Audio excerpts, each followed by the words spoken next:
The Mexican Revolution began in 1910 and continued until 1920. In 1913, the ruthless General Victoriano Huerta came to power, and at that point the American President Woodrow Wilson considered them a government of butchers and provided active military support for his opposition, Carranza. Unfortunately, Carranza won power in 1914, and he also proved a disappointment. At that point, Woodrow Wilson changed his support to another rebel leader, Pancho Villa. Pancho Villa was already well known to the Americans for his exploits during the Mexican Revolution. He led the famous División del Norte with its brilliant cavalry, Los Dorados, and won control of northern Mexico after a series of attacks. In 1914, following the resignation of Mexican leader Victoriano Huerta, Pancho Villa and his former revolutionary ally Carranza battled each other in a struggle for succession. By the end of 1915, Villa had been driven north into the mountains, and the U.S. government recognized Carranza as the president of Mexico, angering Villa dramatically. Villa had enjoyed the support of Woodrow Wilson in the United States up until now, and he decided to exact revenge.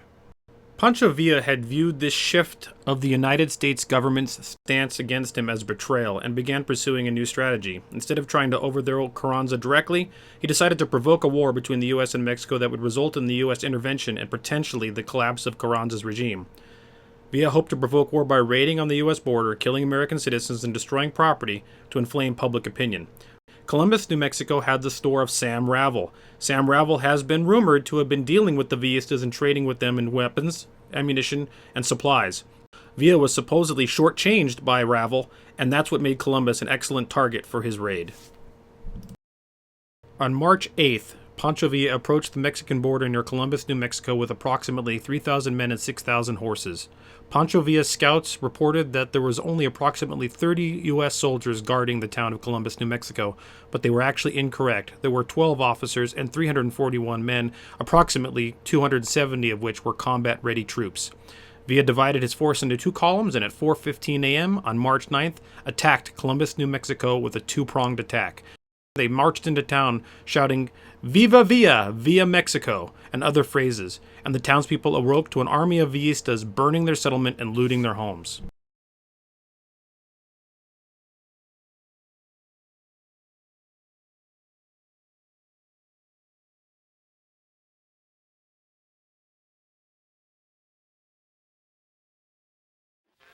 My father was W.T. Ritchie, who owned and operated the commercial hotel in Columbus. And between 3:30 and 4, I was awakened by the sound of bullets hitting our two-story frame hotel.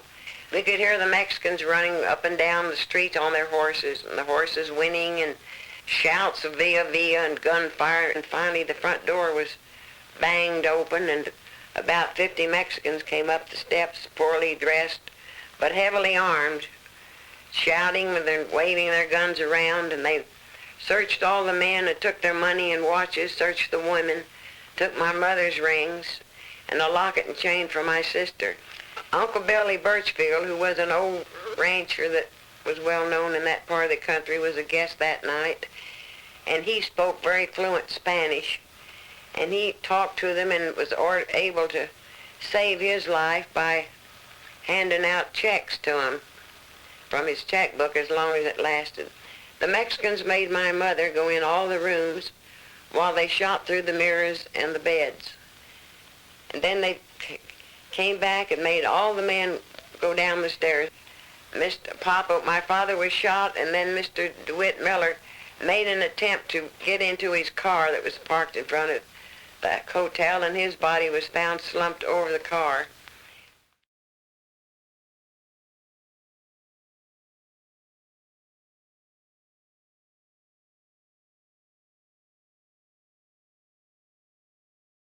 The initial surprise of the attack was effective. The U.S. troopers of the cavalry needed to break into their locked armory for their machine guns and weapons. The armory was stocked with a number of 1909 Benet Merci machine rifles, as you see here. This is a strip-fed 30-06 machine gun that fires at a rate of around 600 rounds per minute. The Army machine guns initially jammed, but once they got them running, they caught the Villistas in a crossfire. Their primary stand took place on Broadway Street between the Hoover Hotel and a bank, firing west into the Villistas streaming in. It's ironic that the Villistas burning the commercial hotel actually provided illumination for the U.S. cavalrymen to be able to identify civilians versus Villistas and provide accurate targeted fire. The Hoover Hotel became a stronghold during the battle for the U.S. forces, and civilians attempting to save their lives were streaming into those adobe walls in an effort to avoid Villistas bullets. Bessie James, a pregnant woman, died in a futile escape attempt from Villistas bullets in this doorway of the Hoover Hotel. Her husband, Milton James, was severely wounded and reported dead, but actually did survive. Per Dr. Stevenson's eyewitness account about the Hoover Hotel, quote-unquote, "We found the body of our good friend C.C. Miller, the druggist, lying in the door of his store. He had left the Hoover Hotel and started for the drugstore, but was mortally wounded just as he reached its sheltering walls. In the Hoover Hotel, seriously wounded, we found Mrs. J.J. Moore, wife of one of the merchants. The Moores had a beautiful little home between Columbus and the border. The bandits in their retreat had stopped there long enough to bring death and destruction to it. Mr. Moore had been shot and instantly killed before his wife's eyes. Mrs. Moore had run from the house and was climbing through a wire fence when she was shot through the right thigh. Dead Villistas were lying in the streets all over town. Many were mere boys, 14 to 16 years old." Sergeant Fody recounts the following. "We advanced and took position on the main street near the town bank, having a clear field of fire. For over an hour we lay in this position, but were unable to do effective work on account of the darkness. As soon as it began to light up, our ammunition was getting low. When the Mexicans set fire to the commercial hotel, the blaze illuminated the section of the city. We were then in the dark and had the advantage. The group of which I was a member, numbering 25 men under Lieutenant Castleman, was the largest group, under one command during the fight. Our forces were scattered in little bunches throughout the camp and vicinity, but we did very telling work. As soon as the light was bright enough, we made every shot count, and soon thoroughly discouraged the invaders.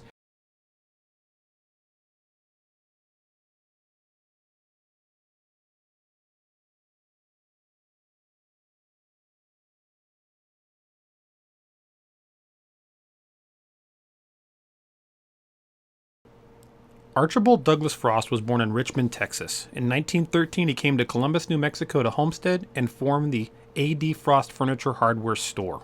Mr. Frost married Mary Alice Cloppert in 1914. At 4:20 in the morning on March 9, 1916, they were awakened to gunfire. This also happened to be Mr. Frost's 35th birthday. Mr. Frost was shot on the right shoulder as he and his family entered their store to attempt to hide in the basement. It was decided that they needed to flee, and they were going to use their 1916 Dodge automobile. A barrage of bullets pelted their car, and the Villistas opened fire on this vehicle, attempting to escape into the desert. Mr. Frost was again shot, this time in his left arm. Due to blood loss and his condition, Mr. Frost passed out in the driver's seat, and Mrs. Frost, who had never driven a car, took the wheel of the Dodge and drove on to Deming, over 30 miles away. The Frosts had placed their infantile child in the back seat of the Dodge while trying to escape.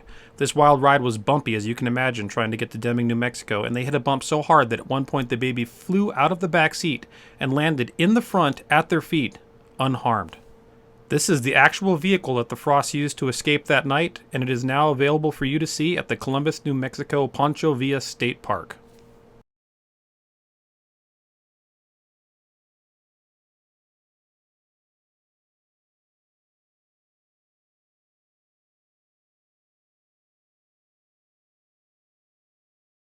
During the 90-minute fight, the U.S. cavalrymen's 4 machine guns had fired more than 5,000 rounds apiece. That, along with U.S. civilians firing back at the Villistas, became too much, and the Villistas finally sounded the bugle for retreat. While the Villistas were retreating, Major Frank Tompkins requested for permission to pursue them across the border and was granted it. For that, he was awarded the Army Distinguished Service Medal. Here is a partial quote of his award. "In duty of great responsibility while serving with the 13th Cavalry at Columbus, New Mexico on the 9th of March, 1916, having requested and received authority to pursue a superior force of bandits into Mexico, Major Tompkins carried on, after being wounded, a running fight with said bandits for several miles, inflicting heavy losses upon the bandits and only stopping the pursuit when men and horses were exhausted and ammunition reduced to a few rounds per man." Columbus, New Mexico, and the area around it was littered with dead Villista soldiers. At least 63 of these soldiers were dragged south of the stockyards, soaked with kerosene, and burned in a mass grave.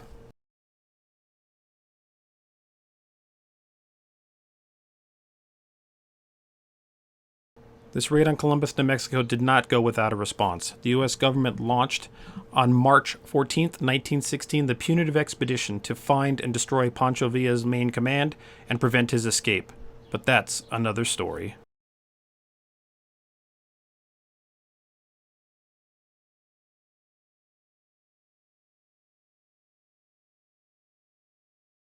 If you like this sort of content, please consider supporting us on Patreon. We are a fully viewer-supported project. We do not accept ad revenue from YouTube whatsoever.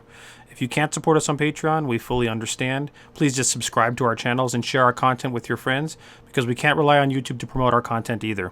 Either way, thank you for watching, and we hope you enjoyed this Old West vignette.